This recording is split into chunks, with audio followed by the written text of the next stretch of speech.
What's up, guys? It's your boy, Barca Boy 103. Today we're going to be reacting to the Barcelona news over the past 24 hours. Firstly, on this Jules Kounde saga, it is heating up beyond belief, neck and neck between Barcelona and Chelsea for his signature. But everything over the past 24 hours has been indicating that Barcelona are the favorites, as Jules Kounde is prioritizing the signing of the Catalan club. He went with the tour on with Sevilla. He's not talking with Chelsea. Once the deal is dragging longer and longer, it favors Barcelona. But everyone believes that by the end of this weekend, we should have a concrete no of where Jules Kounde will be playing next season. Let's hope it is for Barcelona, as Xavi is pushing for his signing. And also the alternative options for Kounde are not that great as well. But alongside Jules Kounde and the party in the defense of Barcelona this summer is to sign Azpilicueta. At the moment, the operation is still on track, but if Chelsea don't get Kounde, they will make it very, very difficult for Barcelona to sign him. But again, Xavi desperate for Azpilicueta since January, and Barcelona are confident that they will get that deal over the line, but not so confident about Marcos Alonso. We do have a big update on his situation as well, but of course, with players coming in, players will have to leave the club this summer. We have two massive updates on the future of both Frenkie de Jong and Memphis Depay, as Manchester United are interested in both players. The club need to make a decision on their future. Xavi will meet with them in the next couple of days to define their future and the decision, as well as Barcelona do want to sell both players. And finally, big update on the official activation of the second economic lever. The club made it official this morning. It is done. It has been activated, and now the club have generated around 400 million euros from the second economic lever, with 200 million euros of that fee going to the transfer budget. But before we get into it, make sure you guys smash that like button down below. Let's try to get to 300 likes in this video. Be very much appreciated. Also, if you're new, make sure you subscribe down below if you haven't already, and let's get into it. Let's start off with the transfer news over the past 24 hours. Now, the first player that we have been linked with is, of course, the #1 target and priority signing for Barcelona at the current moment in the transfer window, Jules Kounde. Now, this race has been, of course, heating up over the past 24 hours between Barcelona and Chelsea. What I'm going to do is go through all the Barcelona sources, because to be honest, I care less about the Chelsea sources. They're so biased. They're making threads about Barcelona's economic situation when they have no idea what they're talking about. I'm sick and bored to death of them. Let's go through the Barcelona sources first, and then I'll give you guys my opinion on the situation. Again, there have been a lot of movements over the past 24 hours. Firstly, coming in from Goal, they come out saying that Barcelona have asked Jules Kounde to have patience, and they expect him to keep his word. The final decision is up to the player himself. He must decide between Chelsea or Barcelona. Now, Victor Navarro from Cope came out saying that a few days ago, Barcelona started contacts with Sevilla for Jules Kounde. Everything is tied up with the players. And now he's agreed with Gerard Romero, saying that personal terms are done and that won't be an issue whatsoever. Jules Kounde for now is waiting for Barcelona. If it was up to Sevilla, he would have already been a Chelsea player. That makes perfect sense. Ben Aïe came out saying that Sevilla are hoping to resolve the Jules Kounde future as soon as possible. They want to resolve quickly so that they can focus on their other activity in the transfer window. Gabriel Sanz from Deportivo came out saying that Barcelona admit they have to make an immediate move for Jules Kounde, which they have not done yet. So again, all those are saying that, look, the interest is there and Barcelona will make some movements. We then got the big updates from Gerard Romero, who of course has been all over this case over the past few hours. He's come out saying that Barcelona gets Jules Kounde to go with Sevilla to the squad to Portugal. Now, of course, for Sevilla, their preseason tour is in Portugal. For us as the US, of course. At first, he wasn't going. He was not actually on the plane with the squad, but then joined up later on because apparently Barcelona told him to do so. Chelsea are very enraged with this decision. Very significant gesture from the player. Jules Kounde sent a clear message to both Barcelona and Chelsea by traveling with Sevilla to their squad with the preseason. As soon as Barcelona lands at Las Vegas, 5 hours are coming ahead. Of course, today, afternoon, and night can be very hot, even tomorrow as well. Mateo Alemán is negotiating for Barcelona with Monchi and Fernando Navarro for Jules Kounde, while Chelsea are talking with the Sevilla president.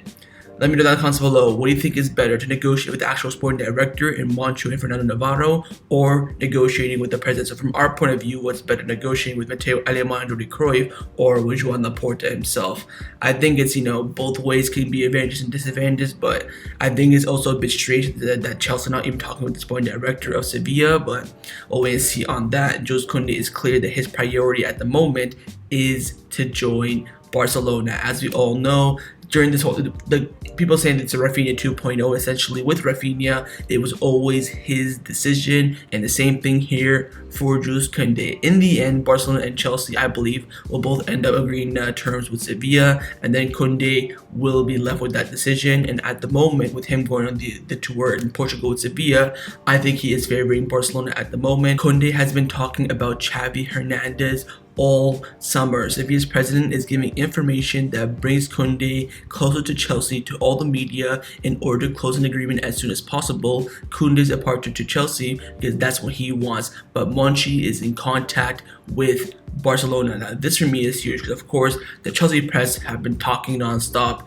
It's become boring in my opinion, and he's saying that's all the Sevilla president because of course he's the one currently negotiating with the Chelsea president or Chelsea owner Todd Bowley, and he's putting out this news in the media. But the sporting director of Sevilla, Monchi, is only in not only but he is in contact a lot with Barcelona. Now also we were talking about a few days ago that Kounde was supposed to see houses in Barcelona this Thursday that already passed, so yesterday, but now that has been rescheduled to this Tuesday. Ramiro came out saying that Kounde's entourage will see houses in Barcelona on Tuesday. Kounde wants to come to Barcelona. The club has made an effort. They have agreed with Monchi in the last few hours. If they do that, Kounde will be a culé. If they don't, he will go to Chelsea. Of course, a few videos ago, I told you guys that Barcelona and Sevilla have agreed on a price for Kounde. All Barcelona have to do now is just submit that officially in the eyes of Romero. I think Barcelona are still the favorites to sign Kounde because Kounde wants to go to Barcelona, but Barcelona only needs to send an official bid to Sevilla. There is a total agreement between Kounde and Barcelona, who've been considering on changing the potential length of the contract from 4 years to 5 years due to amortization and adding some variables to his contract as well. Also, Barcelona also prepared to offer Jules Kounde 100% of his image rights, something which Chelsea have not been able to do in order to compensate for his relatively low wages compared to Chelsea's offer. Apparently Chelsea are offering him around 250,000 euros per week, while Barcelona are offering around 120,000 euros per week. And again, Mateo Alemán and Monchi spoke last night as well about Kounde. Now with the lever being activated, which we'll talk about of course at the end of the video, the money is there now. You've got to submit this bid, I think, by the end of this weekend at the bare minimum. If it comes Monday and we have not submitted the bid, I think it's wraps. But with Kounde going and joining the squad last second for Sevilla for their tour, I think that's a big advantage for Barcelona. Again, no doubt Chelsea have the money. They will agree if he was Sevilla very soon. The question now is, in my opinion, who will Jules Kounde prefer? He prefers Barcelona. I think he'll go to Barcelona. If he prefers Chelsea, he'll go to Chelsea. And of course, according to the sources at the moment, he prefers Barcelona. But if you go to Chelsea, they say, oh, he prefers Chelsea, but he prefers Barcelona, but is open to coming to Chelsea if that move fails. If it's Barcelona, it's Barcelona. I think this deal will happen if Barcelona submit a bid on the weekend. We'll have to wait and see, but again, looks like Barcelona are leading the race for Jules Kounde, but at the moment anything can change and anything can happen. Now with the Jules Kounde saga at the moment being very unpredictable, Barcelona are keeping their eyes on the alternative options. We talked about in the last video, Skriniar, Inigo Martinez, Ibanez from Roma, Gavadio from RB Leipzig, I can't think of the last one, William Saliba from Arsenal, but now a new name has come up over the past 24 hours, and that is Pau Torres. Ben Aid came out saying that Pau Torres has not made a decision regarding his future. He is impressed by the Premier League, but he won't rule out anything, especially if a club like Barcelona or Madrid makes an offer to sign him. Also, Gabriel Sanz from Deportivo also came out saying that Pau Torres is on the list for the alternative for Jules Kounde. It is very high on that list as well. I think Pau Torres is a decent center back option. From that last list that Gerard Romero came out with, I think he's probably, if you add him to that list, he'd be the top two that I'd be looking for, but I think 60 million for him is a bit too much. I think he's worth 30 to 40, but of course with the market at the moment, center backs being a lot in demand, his price will go up. He's Spanish as well, selling in the league. I don't know, man. This is why I think getting Jules Kounde is so important, because the alternatives are massive downgrade.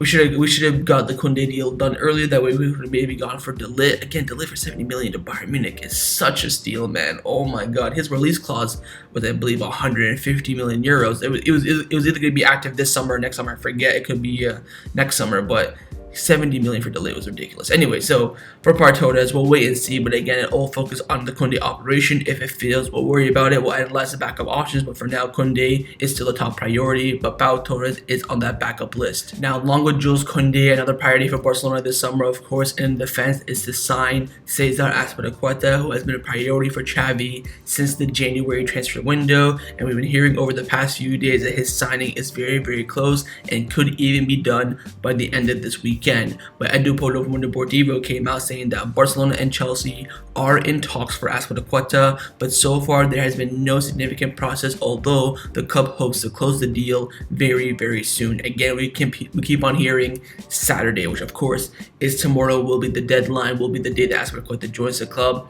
I think it's not as imminent as people think. I think in the end this deal will happen. For me, the question is, will Chelsea make it difficult if we sign Jules Kounde? Because if they do, whatever, I don't care. I'll take Jules Kounde every single second over in the week over Azpilicueta. For me, that's a no-brainer. But we all know that Xavi has been begging and desperately wanting Azpilicueta for months now. I think in the end the deal will happen once Chelsea sign replacements. Of course, they're going after Jules Kounde. If we sign Jules Kounde, it will delay the deal longer. They're going for Kimpembe. They also have Gerared on their list as well, but so far they're focusing on Kounde and Kimpembe. So we'll wait and see on Azpilicueta. I think in the end this deal will happen, but it could be longer than expected for this deal to fall through. We're still hearing it's going to be around 3 to 4 million euros as a transfer fee with a few million euros in bonuses. I think overall for a player that Xavi is desperate for, it's not too bad of a fee. But Azpilicueta, I think in the end will be joining Barcelona this summer. The question now is, when will it happen? Now, along with a center back and a right back, another priority in the defense for Barcelona this summer is to reinforce the left back position to provide cover for Jordi Alba for the upcoming season.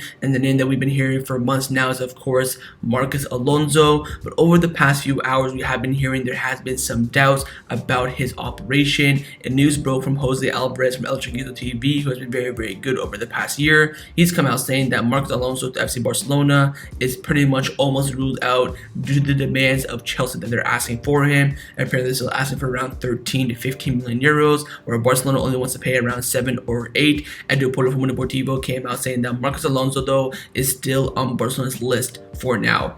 And again, we're hearing a lot about the name of Chao Enrique, the left back Brazilian from Monaco. His name keeps on coming up in the media as well. Look, I see a lot of people celebrating this on Twitter, on social media. I'm kind of celebrating it as well, but Marcos Alonso is going to come in as a cheap option just to provide cover for Jordi Alba. Spend 5 million on a player who can come in and do a job if he gets injured, to rotate, maybe to change system for 1 or 2 years. It makes sense, and of course your manager is requesting for that, i.e. Xavi. But now with this falling through, what do? Do you still go with that same mentality, sign someone who's, a bit lower than Jordi Alba just for cover a few million euros for the next few years? Or now do you go for a top quality fullback to actually compete with Jordi Alba? That's what I would do, of course. Jose Gaya, Grimaldo, even Happy Galan, they're all available for around 15 to 20 million euros, which is what Chelsea are currently asking for Marcos Alonso. Again, if Barcelona end up playing in the double digits for Alonso, I will be fuming. But I don't think the club want to do that. They want to go and buy someone relatively cheap to provide some cover for Jordi Alba over the next few years. So we'll have to wait and see. But again, right now, the Marcos Alonso operation is very much in doubt. Let's now discuss the players who have been rumored to leave Barcelona over the past 24 hours. First of course, the main 2 players who generate the most revenue in their sale for Barcelona this summer are Frenkie de Jong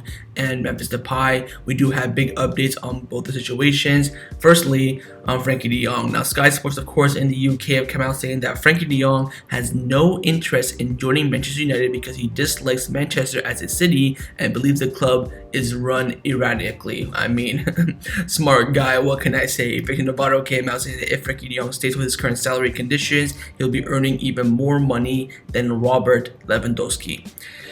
Again, I'm just so bored of this, man. It's the same crap every single day. We're also hearing now that, Gerared came out saying that Barcelona will now be obligated to sell Frenkie de Jong should they activate a third lever. I mean, what's the word I'm looking for? Recycled news, same crap every single day. For me, the big important update is the one from Sky Sports saying that de Jong has no interest whatsoever in joining Manchester United. He thinks the club is run poorly. He doesn't like the city. Apparently, his girlfriend doesn't want to go there as well.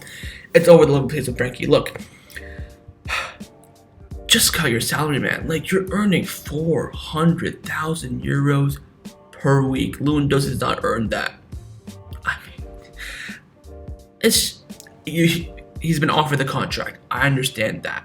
We're gonna pay him if he does not cut that. People are saying that, oh, we're just ignoring Frenkie and all this stuff. We're gonna if he does not, we have to pay him. It's contract. We're not gonna go to court and all this stuff. We're gonna pay him if he does not cut it. But him not cutting it, for me, shows no, not to say ambition, but no, I don't know what the word is, but like no desire to show your commitment to the team and to the cause. Like, we're building a squad here. We need to make room on the wage bill. You're not worth 400,000 euros per week. You know that. I know that. Everyone in the world knows that. I think you have a case for making $250,000 to 250,000, but I would say you're worth around 200,000. Like, Bernardo Silva will fit the system better than you at the moment. You could adapt this season. Let's hope so. If you do end up staying, he'll come in on 200,000 euros per week. You're still on 400,000. It makes no sense for Barcelona. We're still hearing reports saying that, oh, Barcelona, I think in the end he'll leave. Man United still think in the end he'll come, but there's no signs of that whatsoever. All we're hearing is that Frenkie de Jong does not want to go to Manchester United. He'll go anywhere else. Chelsea, Bayern Munich, PSG, any other club in the Champions League. He does not want to go to Manchester United, which I don't blame him. Smart guy. I wouldn't go there either right now. So we'll wait and see on Frenkie, but I think like this meeting, we'll talk about the meeting with Xavi, but I think the board need to tell him like, yo, like, let's just sit down for like a couple minutes and let's clear things out. If you want to stay, you gotta cut your salary. Your salary is ridiculous. You want to do that? No, I don't. Okay, you have to leave. I don't want to leave. Okay, sit in the reserves. No World Cup for you. Blah blah blah. Your career is over. We'll still pay you, but you can just sit in the reserves. Because Frenkie de Jong's a top player, he'll say, okay, I'll leave or whatever. So wait and see on Frenkie. But again, from 3 months ago to now, his situation has still barely changed. The only thing that changed is that Barcelona and United have reached a full agreement on his transfer fee. But again, it's still the same crap every single week. And also the same for his best friend in Barcelona and his Dutch teammate as well, Memphis Depay. Now, Gerared has come out saying that there are 2 offers on the table from Premier League clubs for Memphis Depay, but both bids are less than 20 million euros. I think both clubs very, very predictable. Tottenham Hotspur and Newcastle. If it's any other 2 clubs, I would be shocked. Gerared also came out saying that Memphis Depay making a return to Manchester United has always been of interest. And there are also reports coming in from the English media in the UK saying that United are monitoring Depay's situation and are interested in bringing him in if Erik ten Hag likes him again. Dutch connection. United, 100 million for both. I would take that. If they offer 100 million euros, no variables, none of that crap, just for both players, I would sell them. I think if you think about it, you've already agreed 75 million euros for Frenkie de Jong. I think Depay is worth 20. That brings it up, of course, to 95. Cut the variables, none of that crap. Just give it an extra 5 million euros. Bada bing, bada boom. We're sorted. I think 100 million euros for both is a fair deal for both clubs. I think for Memphis, again, the club are going to be very generous with Memphis. Of course, they came in on basically no money as one of the top free agents in that summer. This summer, looking at the top free agents, Di Maria, Pogba, they went to Juventus. Last summer, Memphis Depay was top of that list. He came for no money. I think the club will be nice with him. Maybe they even give him a letter of freedom or sell him for very, very cheap to any club he wants to go to. But now again, Xavi has to tell them this. Sport came out saying that Xavi will sit down with both Frenkie de Jong and Memphis Depay in the coming days on tour in the USA and make it clear to them that he would be in everyone's interest if they left Barcelona. Now we're hearing some movement. I think this meeting should have been happening days ago or weeks ago.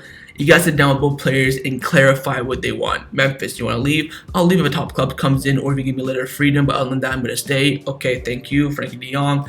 I want to stay and I want to keep all my money. Okay, you're going to be a problem here, Memphis. Since you came to us, we appreciate you coming in. You sold us shirts. You were wearing number 9. We need the number 9 for Lewandowski now as well, by the way. So, so here's a letter of freedom. You can go, or here we got a bid for around 10 million euros for a top club. You can go there. I think with Memphis, it'll be way, way, way easier than Frenkie, of course, but both these Dutchmen don't have a place in the squad. I think of course Frenkie has a chance if he cuts the salary. I think Depay's got no chance, man. I think my theory in the last video of extending his contract for 2 years, sending him on loan for 1 season, come back when Aubameyang is a free agent, he'll go, then you come in and provide backup for Lewandowski. That could be an option, but I don't think the club want to think that much in the future. So we'll wait and see on both these 2 players. I think both these 2 players in the future are far, far away from Barcelona, especially Memphis Depay. But I think Frenkie de Jong has options to stay. I don't think Depay has any options to stay.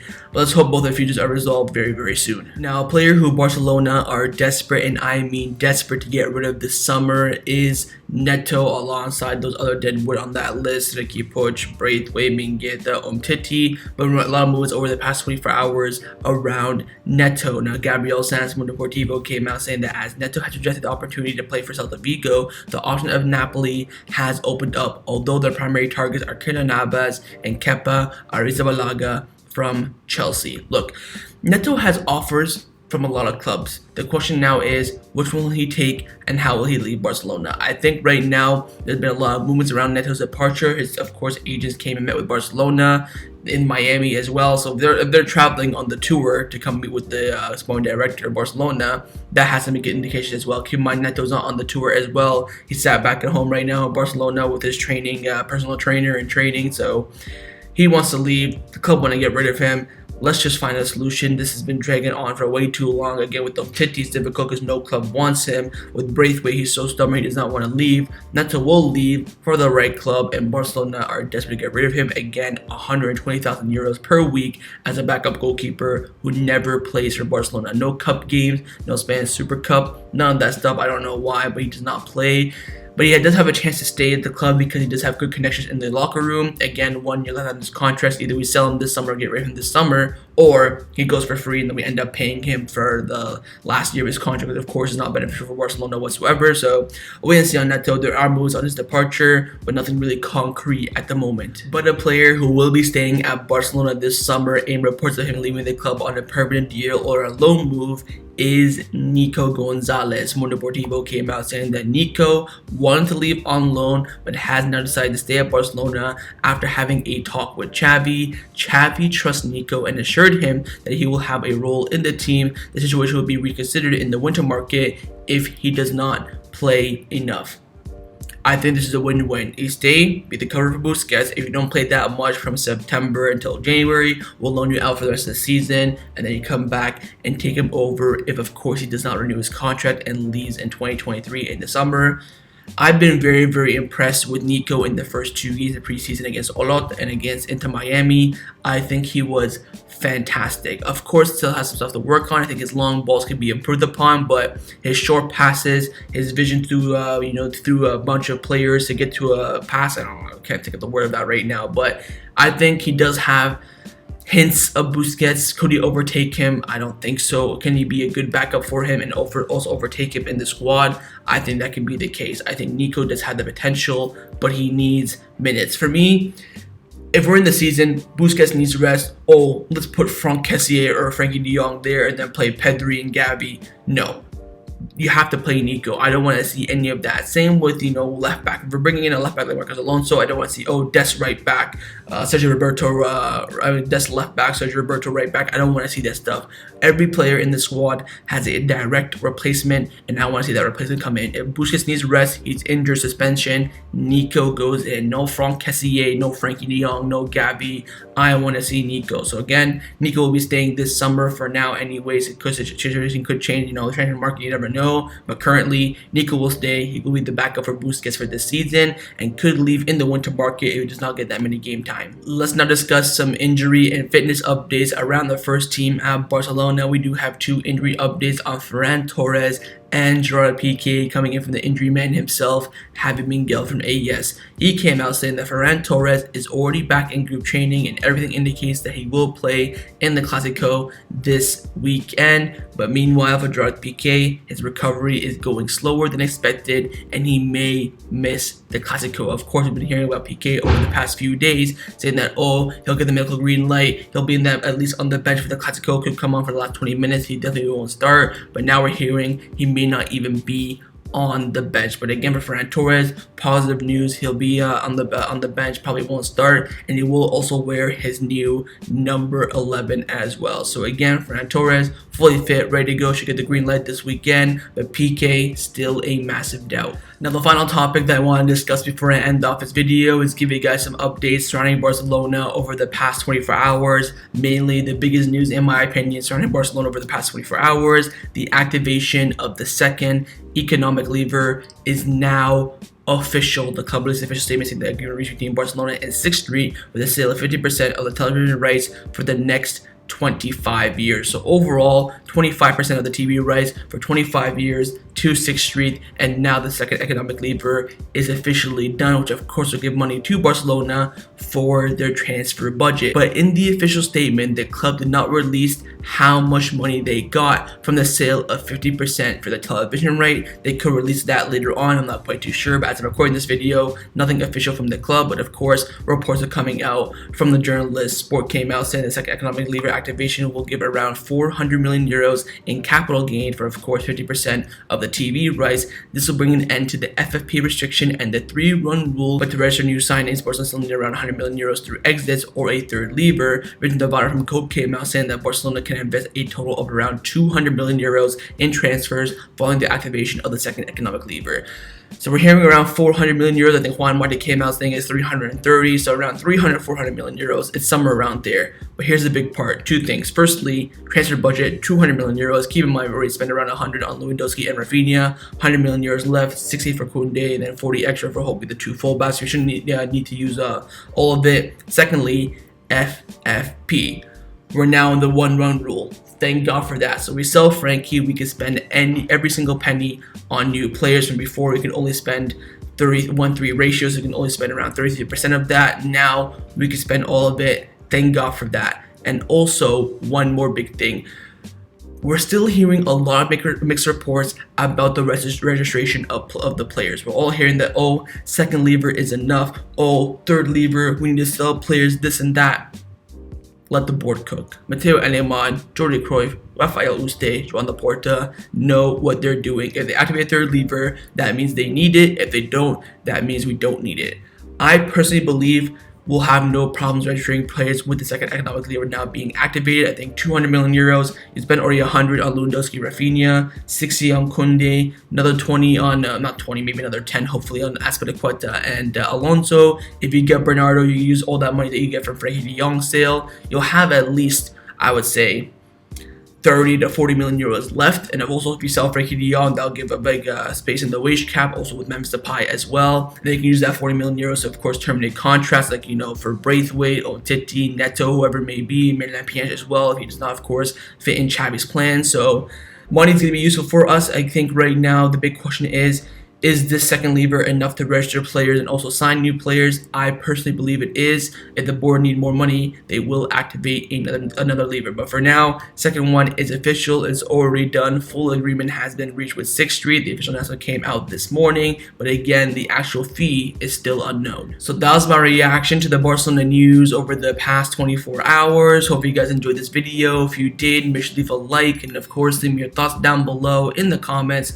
on everything we discussed. But the main thing I want to firstly, of course, is on Jules Kounde. Do you believe he'll end up signing for Barcelona this summer? Secondly, on Azpilicueta and Alonso, are you worried about the situation with, of course, our relationship with Chelsea? Would you go for other options? Would you go for our left back if we don't get Alonso and right back if we don't get Azpilicueta? Thirdly, on Memphis and Frenkie's future, who do you think will stay? Who do you think will leave? Do you think one of them will stay, one will leave, both will leave, or both will stay? And finally, your thoughts on the second economic lever being activated, and do you believe that Barcelona need a third economic lever? And of course, make sure you guys subscribe down below if you haven't already, and I'll see you guys next time on the channel. Take care, and Forza Barca.